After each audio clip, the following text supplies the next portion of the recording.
For you young millennials, let me tell you a story about George W. Bush. My friend George Brett retired from Major League Baseball in 1995.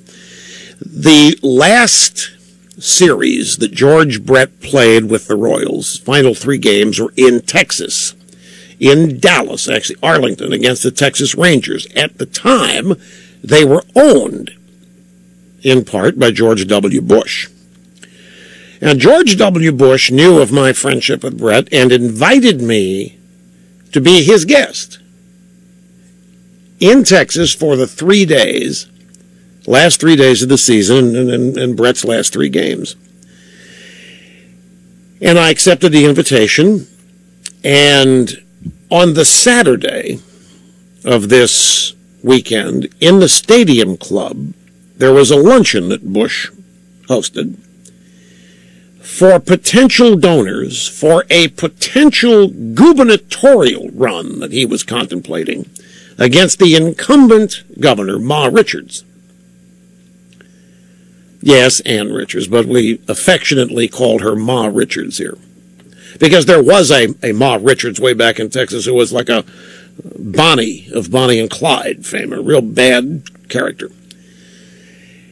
And during this lunch with these potential donors, some of whom I knew, you would not recognize the cocky, confident bravado of George W. Bush. He is walking, he's giving speeches, and he's walking around talking to people individually, and he's telling them how he's going to kick her ass. I'm going to kick her ass all across this state. I'm going to get rid of her. I'm going to kick her ass. You watch. And everybody loved it. There was the reputation that George W. Bush had when his father was president. He was a consigliere. You had to get past W to get to 41. I mean, it was fascinating. And then all during his gubernatorial campaign, his governor of Texas, presidential campaigns, Bush is the same guy. But that guy was never seen on television. The Bush on television that people saw after he was elected and inaugurated, it was a studied difference. It was a calculated, studied difference. Bush appeared to be deer in the headlight eyes. I'm sure you recall he appeared to stutter sometimes with his speech, and people in New York said, "What is this? We can't how to explain this." I once asked him about it,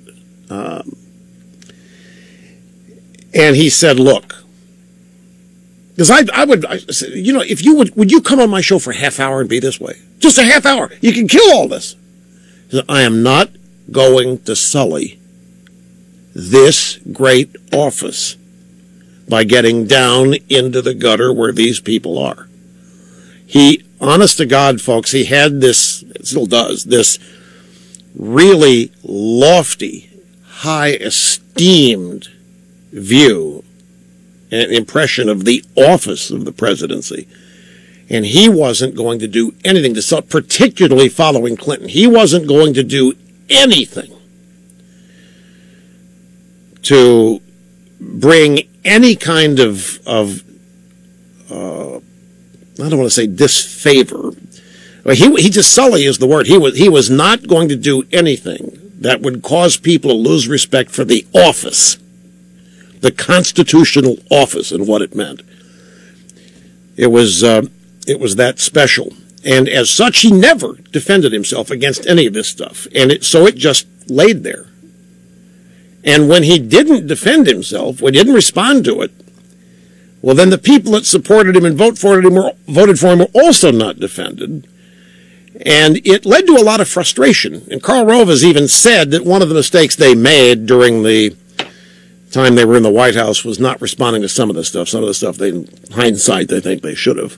But they didn't. And it led to the media having free reign to create an image, whatever they wanted Bush to be. Dumb, stupid, idiot, hick, cowboy, unserious, Bush, the National Guard story, Dan Revick, they're free to do anything they want. It took them 5 years to get his approval number down to 37%. I'll tell you another little short story. I guess this is February of 2001. He just a month into the office. And he big baseball fan. I mean, he loved it as a Texas Rangers owner and so forth. And he hosted a dinner for 16, 20 people and spouses at the White House. And most of the people there were Hall of Fame baseball people. Joe Torre, Cal Ripken, Tom Glavine of the Braves. I don't want to leave people out. I mean, Don Baylor. I said, what am I doing here? Well, you were in charge of national anthems at the Kansas City Royals, first pitches. You're every right to be here. So at the end of dinner, Bush gave everybody a tour of the White House. And it was amazing. When we went to the Oval Office, it's just, you wouldn't believe a number of people who privately, they didn't ask Bush, but they, where did Clinton and Lewinsky, where was that in here? And it happened to be in a little study bathroom off the Oval Office. And I remember thinking, gosh, look at where we are and what people are interested in. I mean, that just, here we are in the Oval Office of the United States, and one of the, it's natural, people's, well, where did Clinton and Lewinsky do it? Well, that's what Bush, I remember at this dinner, I asked permission to make a toast, and I was granted permission, and I forget exactly what I said, but I thanked the president for winning and for bringing back a sense of decency, decorum, and morality to the Oval Office, and everybody was thrilled by that, and table applauded. I mean, it was important. People, you may forget, this is 2001. We just come from Clinton, Lewinsky, impeachment. That was, for a lot of people, it was a decadent period where there was real damage done to the respect and the awe of the office. And that's one of the reasons why Bush was just insistent he was not going to do anything other than build it back up. Well, after we tour the Oval Office, we then go to the cabinet room. And then we went into a room that's not all that big, but it's a fairly large room. And one of the wives said, Mr. President, is this where the state dinners are? And Bush said, no, they have the state dinners in the state dining room. And he took us there. And that always made an impression on me, because here he is, the president, and yet they have the state dinners. Not, no, I'm going to be hosting the state dinners in the state. Not, no, I will. No, not we. No, they do the state dinners. It was still new enough to him.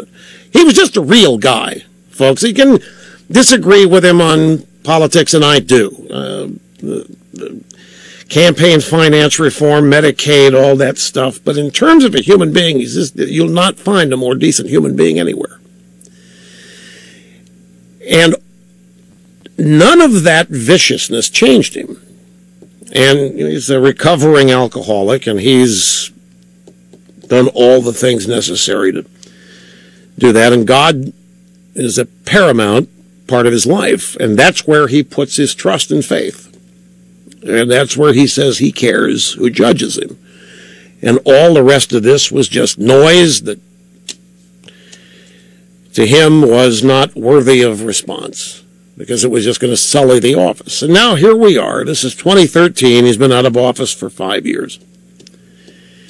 And already, without a PR campaign, without a crisis PR management firm, without a studied media effort, just George W. Bush, being who he is experiencing a resurgence in likability, appreciation, love, whatever you want to call it, among young people who were not really old enough to fully appreciate how badly Bush was lied about. So it's not that big a leap for them to go from Bush being the absolute reprobate that the media portrayed him to being a cool hipster. He just is seen as a nice, cool hipster now. And it does conflict somewhat with what they've been told. So I just find it fascinating, because here's a guy who's just stayed truly, totally dedicated to what he believes, unmoved and unwavered by all the external criticism, and it was vicious, and it was that most people would have wilted under it after 6 months.